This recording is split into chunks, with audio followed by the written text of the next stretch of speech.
Hello everyone, Unknown Reefer here, bringing you another little coral review. As you can see, I've added a few new bits of coral since the last videos, but we're going to go over to one of my ones that's been in here for ages, been one of the first corals I bought, which is mushroom corals. Now, there are loads and loads of different types of mushrooms that I don't know their different names and their classifications, so I'm going to do this as a general mix and match of all the different types of mushrooms that I've either got or have kept over the past couple of years. Now, mushroom corals are generally said to be like a beginner friendly coral because they're a soft coral, so they're quite happy with high nutrients in the water and don't require that much light.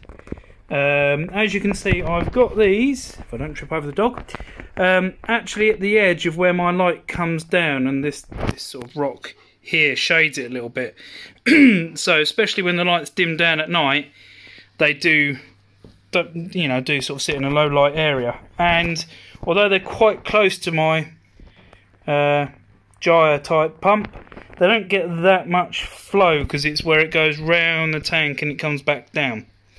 You can get them in lots of different colours, obviously. Some are mega bright and mega expensive, and you can get the ones with bubbles on, all things like that. I've just got some nice cheap and cheerful ones here. You can quite often get rocks from coral shops with a couple of heads on for sort of 20-25 quid, or you can buy them by the mushroom. Obviously the more colourful they get, the more expensive they get. But I've got these furry ones at the back, I've got these green, these blue ones that I must admit I hadn't seen until I moved that rock, and they're starting to come out a little bit, and these orangey red ones with slightly different types of greens. They do fluoresce a little bit under blue light, so if you want something cheap to go in your tank that does show up under blue light, then mushrooms are pretty good for it.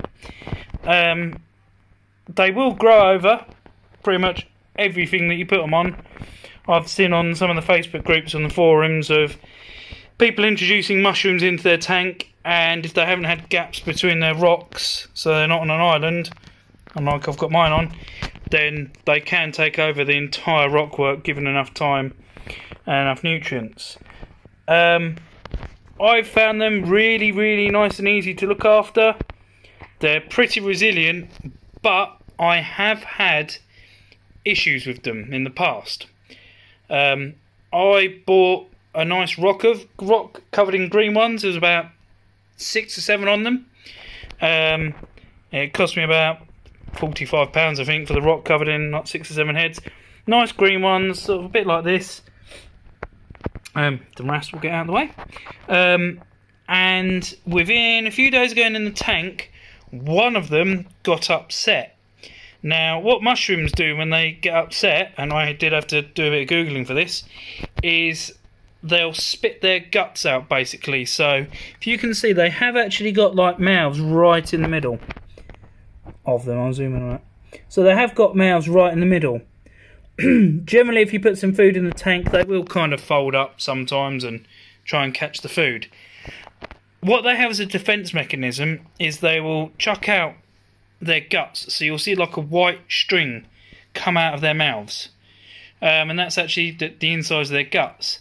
The problem is I had them on a rock, a big group of them, and once one chucked its guts out, then the rest of them chucked their guts out.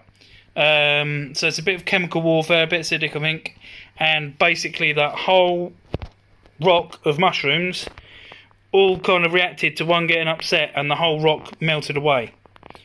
I've only had that once, and I'm not entirely sure what upset them, but I was sort of starting out, so my water parameters weren't as stable as I try to keep them nowadays, even though I'm no expert at it. So yeah, that's the only thing you've got to look out for. If you start to get them chucking their guts out, they are upset, and you can potentially lose at least other mushrooms around it. Luckily they weren't near any other corals, so I don't know what effect that would have on the other corals.